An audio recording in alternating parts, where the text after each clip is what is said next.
बोलो सियावर रामचंद्र की जय। पवन सुत हनुमान की बोलो भाई सब संतन की। आज हम लोग हनुमान चालीसा का 11वां चौपाई उसको देखने जा रहे हैं। लाय सजीवन लखन जियाए, श्री रघुवीर हरषि उर लाए। लाय सजीवन लखन जियाए, श्री रघुवीर हरषि उर लाए। हनुमान जी की वंदना में ये एक अत्यंत सुंदर महत्वपूर्ण घटना है कि हे हनुमान जी, हे बजरंगबली, आपने संजीवनी बूटी लाके लक्ष्मण जी के प्राण आपने बचा लिए। यह देखते हुए श्री रघुवीर भगवान राम आपको उन्होंने हृदय से लगा लिया।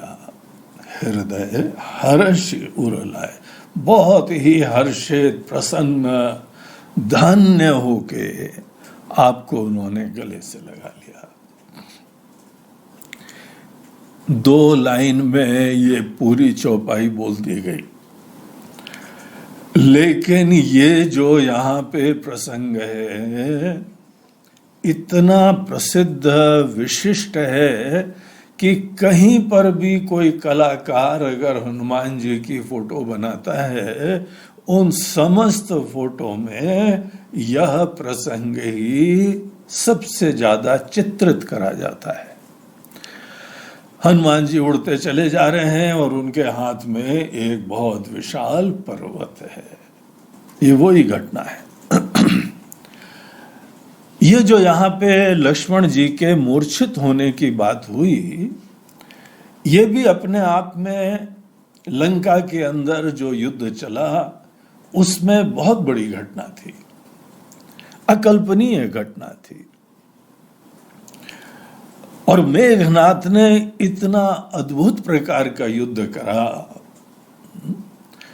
मेघनाथ बहुत बलवान था और उसने अनेकों प्रकार की दैवी शक्तियां प्राप्त करी हुई थी और वो पितृभक्त भी था। अपने आप में वो धर्मनिष्ठ था।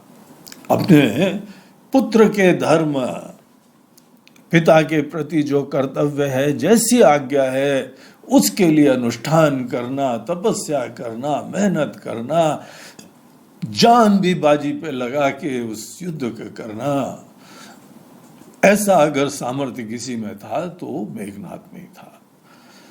मेघनाथ ही हनुमान जी को पहले भी अशोक वाटिका से पकड़ के लाया था।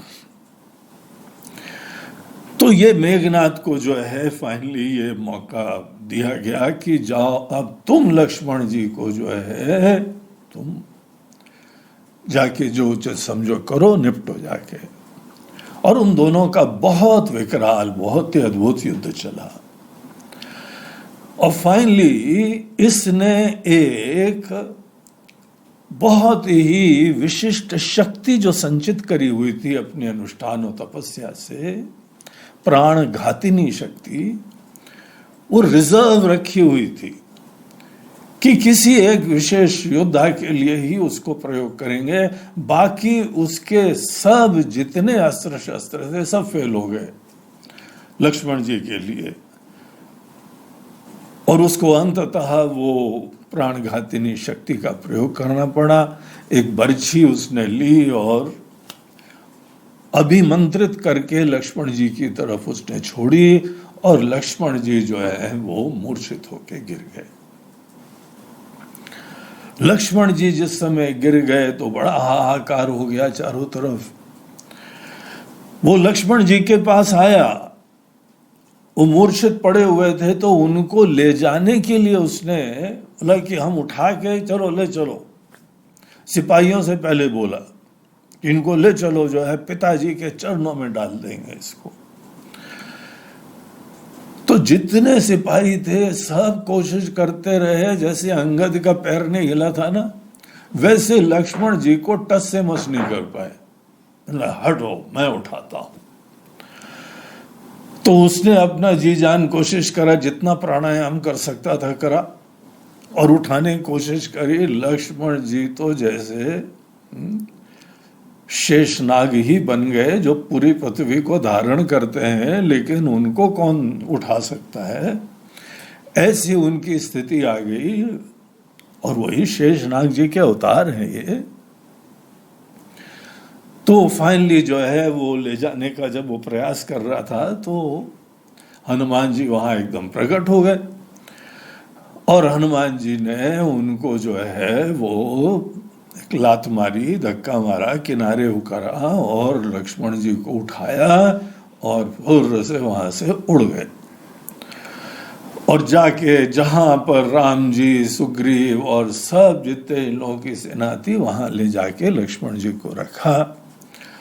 और उसके बाद तो जैसे पूरे उन लोगों के शिविर में ही शोक छा गया, ये क्या हो गया।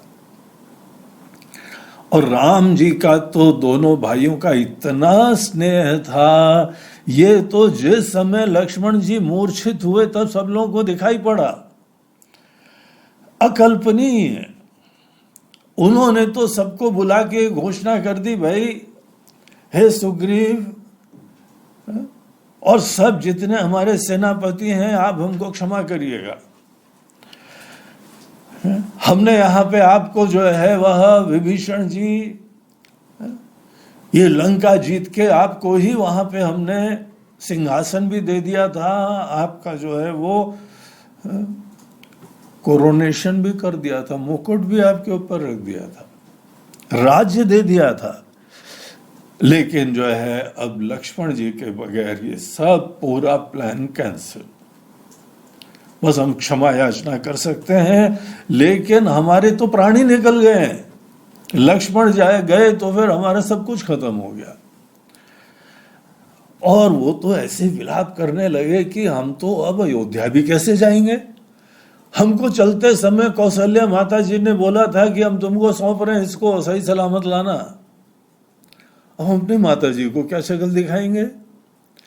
और वो सुमित्रा जी, उनकी माता जी, और उर्मिला उनकी पत्नी, उन लोगों को क्या बोलेंगे कि हम लक्ष्मण जी को संभाल नहीं पाए। अब उनको सब भिन्न भिन्न प्रकार के पक्षों का विचार करते हुए बिल्कुल ये हालत खराब हो गई। सब लोगों ने सांत्वना दी, बोला प्रभु हम लोगों को इस प्रकार की परिस्थिति को पहले तो निपटना है, बाद में जो भी आप शोक होगा उसे बाद में देखना। इस समय इमरजेंसी है, इस समय मूर्छित है ये, और इनकी मूर्छा अगर सूर्य उदय तक जो है वह हम लोग ठीक नहीं कर पाए तो ये सूर्य उदय तक मूर्छित रहेंगे और उदय होते ही इनका प्राण खत्म हो जाएगा। तो इतना टाइम है हमारे पास, और केवल इतना ही टाइम है। जब ये युद्ध हुआ था और जब ये मूर्छित हुए थे, उस समय तो सूर्य देवता थे, दिन था वहां। उन दिनों की लड़ाई में जहां पे रात हो जाती थी, लड़ाई बंद हो जाती थी। इतना तो धर्म युद्ध उस समय होता था। तो उनके पास जो है सोच लीजिए 12-14 घंटे का टाइम था। और फिर विभीषण जी से पूछा गया कि बताइए यहाँ पे हम क्या कर सकते हैं। तो उन्होंने बोला कि देखो यहाँ हमारे वहां पे एक वैद्यराज है, बहुत ही अच्छे वैद्यराज, अगर वो यहाँ पे उपस्थित हो सकते तो यहाँ पे हम लोगों को कोई दिशा मिल जाती। बहुत ज्ञानी है, बड़े अपने कार्य में निष्ठ हैं, और उनका ही जो है वो लंका के फलाने फलाने क्षेत्र में, उत्तर पश्चिम क्षेत्र में एक बगीचा है, वो उनकी रिसर्च की यूनिट है। वहां पे ही वो रहते हैं, सतत वहां काम करते रहते हैं, अनेकों प्रयोग करते रहते हैं, वहीं कुटिया भी है उनकी। तो अगर वो यहां होते तो बात हो जाता। बोला होते? हनुमान जी बोलते हैं कि आपने एड्रेस बता दिया, अभी लाता हूं। हनुमान जी वहां गए, उन्होंने बोला कि वो इतने जो है वो सुरक्षा में रहते हैं। पहले तो लंका का दरवाजा पूरा जो है वो इतना भयंकर इस समय तो फोर्टिफाइड है, और उसके अंदर भी उनके पास भी है सुरक्षा। तो बोला ये काम हमारे ऊपर छोड़ो। गए वो सुषेण वैद्य जी के पास, ढूंढ ढाड़ के निकाल लिया उन्होंने। पहुंच गए उनके जो है वो प्रयोगशाला में, गार्डन में, और उनको प्रणाम करा और बोला मैं फलाना फलाना। अच्छा वही हो जो आए थे? हाँ बोला वही है महाराज। हाँ तुम्हारी कथाएं हम सुन रहे हैं चारों तरफ, तुमने क्या लंका में हाहाकार मचा दिया था। बोला महाराज जी ऐसा ऐसा है। लक्ष्मण जी की वैसी मूर्छित हो गए हैं, आपको जो है वो चलना है। विभीषण जी ने हमको आपका एड्रेस बताया है, आपसे निवेदन है चलिए। उन्होंने बोला ये संभव नहीं है भाई, हम पूर्ण रूप से राजा के प्रति समर्पित हैं,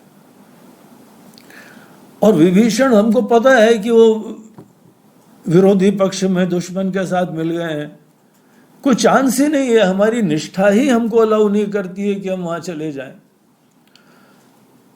तो उन्होंने प्रार्थना से पहले साम फिर दाम दंड, जो भी नीति अपनानी चाहिए थी उन्होंने सब प्रार्थना वार्थना करके उन्होंने बोला महाराज जी चलना तो है आपको,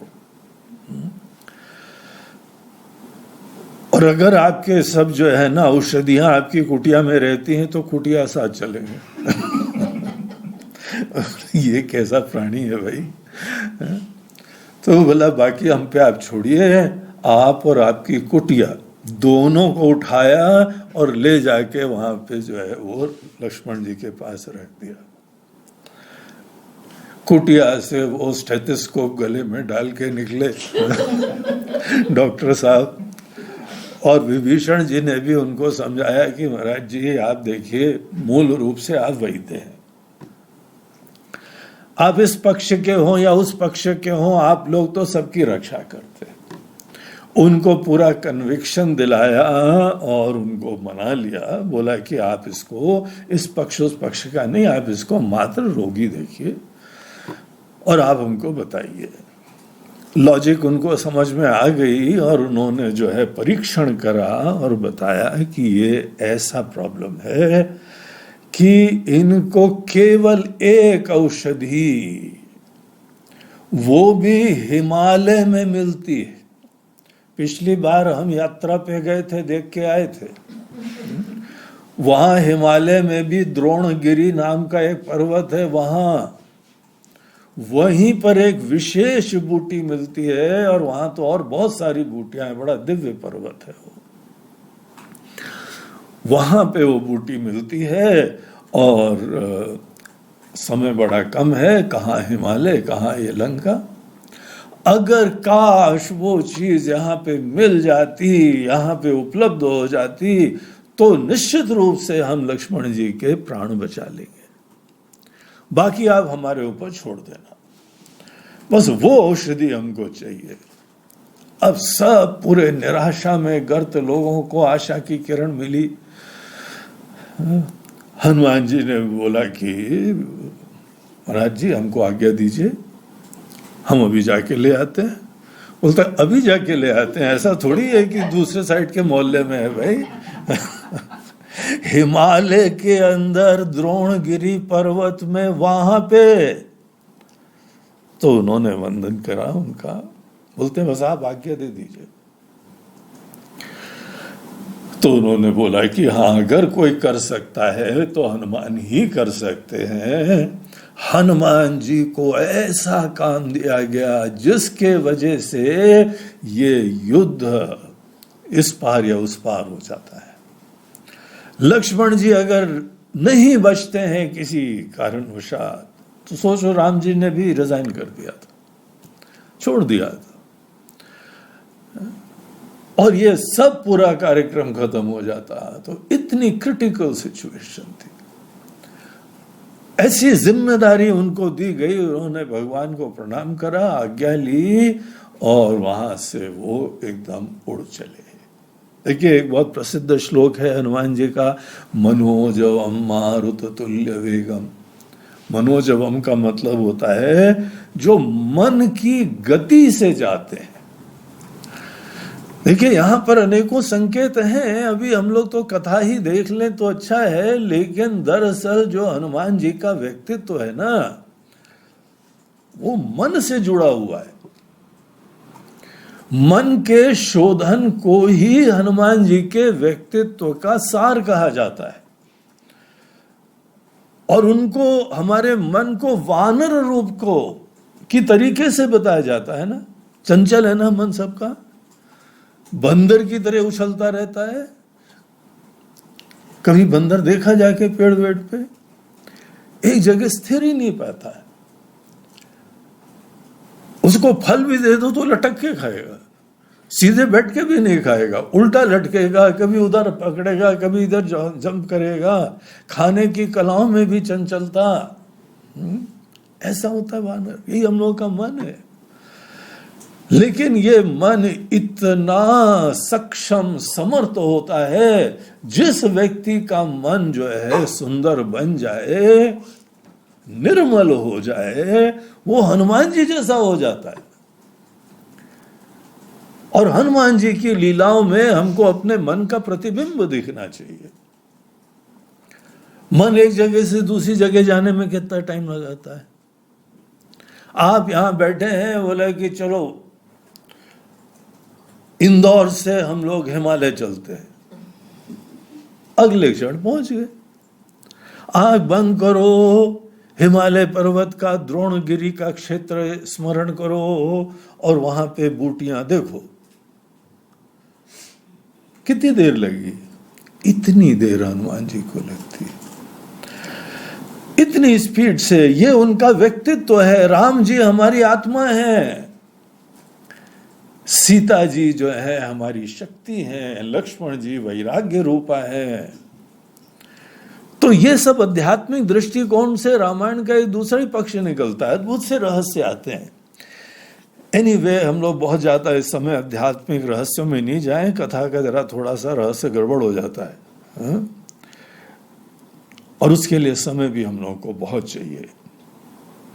तो हनुमान जी यहाँ पे बहुत ही तीव्र गति से गए। यहाँ पीछे जो है वो रावण को सूचना तो मिल गई थी, मेघनाथ भी पहुंच गया था, उसने जाके प्रणाम करा, बड़े गर्व से उसने बोला, पिताजी एक तो उनके भाई को ढेर कर दिया है, बस एक हमको पीड़ा है कि हम ला नहीं पाए उसको। हम उठा रहे थे उस समय, वो हनुमान आ गया, वही बंदर और वही वानर, उसने हमको जो है धकेल दिया और उठा ले गया। नहीं तो आपके पास ले आते। तो वो बोला ठीक है, अब वो मूर्छित अवस्था में है। और उनको पता लगा, अपने दूत उसने भेजे, जासूस उसके चारों तरफ फैले हुए थे। उसको सूचना मिल गई कि सूर्य उदय तक सुषेण वैद्य को भी ले गया वो। बोला यार ये तो बड़ी मुसीबत है, ये वानर क्या कुछ कर लेता है। तो एनीवे वो बोला कि सुषेण वैद्य जी ने बताया है कि बूटी है और ये बूटी सूर्य उदय के पूर्व यहाँ आ जानी चाहिए। और हनुमान को काम दिया गया है, वो वही वानर, वही काम दिया गया, वो गया रहा है लाने के लिए। तो इन्होंने फटाफट एक अपना ही जो है वो राक्षस था असुर कालनेमी, कालनेमी को बुलाया, बोला कि तुमको एक काम पे भेज रहे हैं, तुम जाके रास्ते में कोई जो है वो जुगाड़ करो और हनुमान को जो है वहां पे रात भर के लिए रोक लो, बस मारना मुरना नहीं। उसने भी बोला महाराज जी मार तो सकते ही नहीं उसको, आपने भी देख लिया, हमने भी देख लिया है, सबने कथा सुनी। बोला नहीं, मारने का एजेंडा नहीं है, मिशन तुमको केवल ये दिया जा रहा है कि उसको थोड़ा सा रात को रोक लेना। बस रात तक जो है रुक जाएगा किसी तरीके से, फिर तुम पास। और उसको भी जो है बड़ी प्रेरणा दी। पहले तो डर गया, फिर रावण ने धमकाया और प्रेरणा दी, प्रलोभन दिया, फाइनली वो गया और एक मुनि का वेश धारण करके एक बढ़िया सा रमणीय आश्रम बना के वहां पे वो बैठ गया। हनुमान जी बड़ी तेजी से जा रहे थे और वहां राम नाम का कीर्तन कर रहा था वो। अब राम नाम का कीर्तन कर रहा था तो हनुमान जी ने भगवत प्रेरणा से, अब हनुमान जी किस प्रेरणाओं से काम करते हैं तो हनुमान जी जानते हैं, लेकिन वो उतरे और राम नाम का जो है वो स्मरण करता हुआ कोई देख के वो थोड़े पिघल जाते हैं। तो आए और उन्होंने प्रणाम करा, बोला महाराज जी हम जल वल पीने के लिए रुक गए हैं यहाँ पे। पहले वहां समुद्र उल्लंघन करा तो फल फूल सब ट्रे में रख के दिए थे, न फल खाना न पानी पीना कुछ नहीं, लेकिन ये रुक गए। और फिर उन्होंने बोला कि ठीक है बेटा, हम तुमको अपने मंत्र से चुटकी भर में पहुंचा देंगे उस जगह पर, तुम चिंता मत करो। अब तुमको प्रेरणा हुई है दीक्षा देने की, है? तो दीक्षा देने की उनको प्रेरणा है। बोला स्नान वान करके आओ, जरा डुबकी मार के आओ और तुमको यहाँ पे भी दीक्षा देते हैं और फिर तुमको भेज देंगे। पहले तो बोला रात भर का विश्राम कर लो। बोला विश्राम महाराज जी नहीं, हमको बस जल वल पीना है, आपके दर्शन करें, आप राम भक्त हैं, इतना बढ़िया भजन कर रहे थे। तो वहां स्नान के लिए गए तो एक मगरमच्छ हनुमान जी के पास आया और उसको एकदम हनुमान जी को पकड़ने के लिए हनुमान जी के पास जब आया तो फिर उसकी क्या गति होनी थी वो वही हुई। उन्होंने उसको जो है एकदम दोनों जबड़े पकड़ के फाड़ दिए और उसको मार दिया। गिरे जहां वो मगरमच्छ मरा उसी जगह एक अप्सरा प्रकट हो गई और अप्सरा ने जो है प्रणाम करा, बोला कि हम एक शापित व्यक्ति हैं, अप्सरा हैं और हमको बताया गया था कि इस तरीके से यहाँ पे तुमको जन्म लेना है और जब कोई वानर ऐसा करेगा तब तुम शाप से मुक्त हो जाओगी। तो महाराज जी आपने हमको शाप से मुक्त कर दिया। आपको एक रहस्य बता देते हैं कि ये कोई जो है साधु नहीं है, ये एक कालनेमी नामक राक्षस है। हनुमान जी ने उसको जो है वो आशीर्वाद दिया, बोला ठीक है, और गए और जाके जो है फिर उनकी सच्चाई बताई और उनको उन्होंने खत्म करा और फेंक दिया रावण के पास, गिरा जाके वो। रावण ने बोला आ गया काल ने भी वापस जिस हाल में आना था, और तेजी से गए द्रोणगिरी पर्वत के पास गए उड़ते हुए, वहां पर अपनी तरह से ढूंढा डाढ़ा, बड़ी दिव्य थी औषधियां, रात को चमक रही थी, रात हो चुकी थी। वहां पे वो इतनी सारी औषधियों में किसको पहचानना है क्या करना है पता नहीं था। उन्होंने औषधियों को प्रणाम करा और अपना बड़ी विनम्रता से परिचय दिया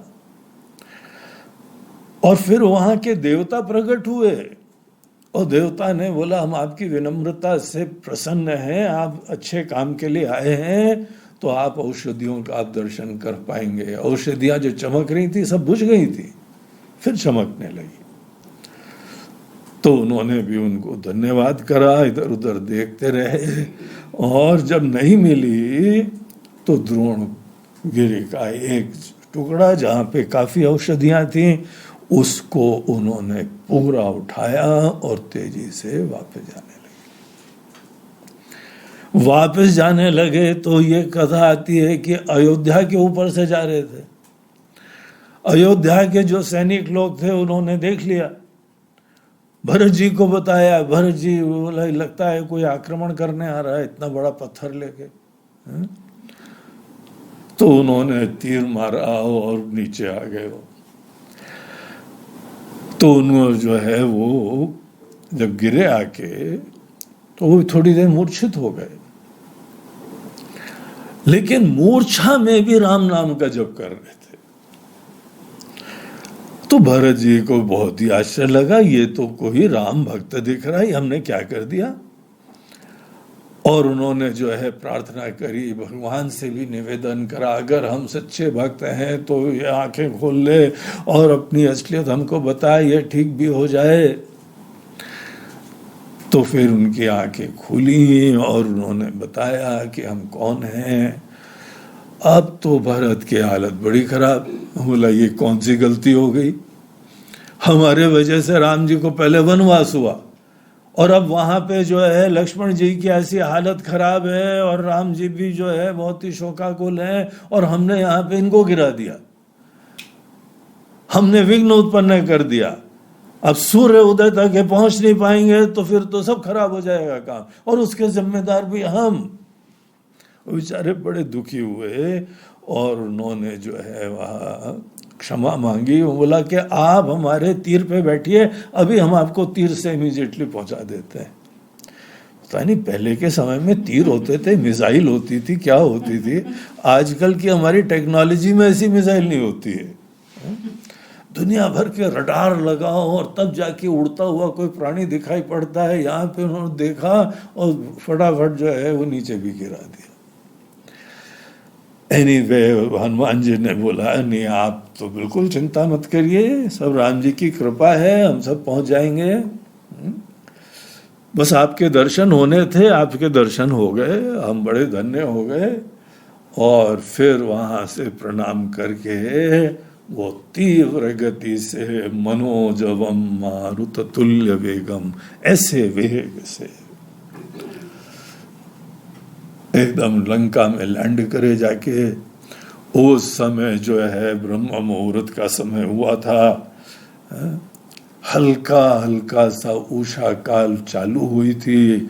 उस समय सब केवल जो है वो भगवान से प्रार्थना कर रहे थे कि हनुमान जी आ जाए, हनुमान जी आ जाए। दूर से दिखाई पड़ा एक जो है वह जेट चला रहा है, बड़ी स्पीड से सुपरसोनिक जेट चला रहा है। और वहां आके हनुमान जी उतरे और उनको प्रणाम करा। सुषेण वैद्य को भी उन्होंने प्रणाम करा। बोले महाराज जी अब बाकी आपका डिपार्टमेंट है, आप शीघ्र देखिए। राम जी तो उनकी तो क्या बात करी जाए, धन्य हो गए, हर्षित हो गए, जीवन मिल गया उनको।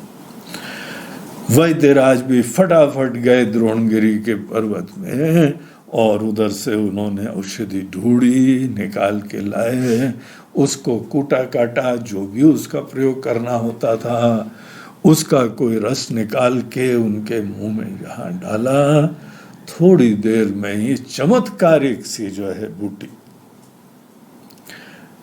लक्ष्मण जी के हाथ पे थोड़े से हिलने लगे, हार्ट बीट इंक्रीज हुई और फिर उनकी आंखें खुल गई। पूरा चारों तरफ माहौल क्या रहा होगा, असंभव सा काम था वो, अकल्पनीय सा काम था। उसके बाद तो लक्ष्मण जी जैसे हनुमान जी के ही ऋणी हो गए होंगे। अरे वो क्या बेचारे, उनको तो जीवन दान मिल ही गया इनसे, जो राम जी ने उनके प्रति अपनी कृतज्ञता भी व्यक्त करी है। अनेकों बार पहले भी से बोला तुम तो हमारे भाई की तरह से हो, उतने प्रिय हो। एक जगह तो लक्ष्मण जी के सामने ही बोलते हैं तुम तो भरत जैसे प्रिय हो। लक्ष्मण जी ने सोचा होगा हम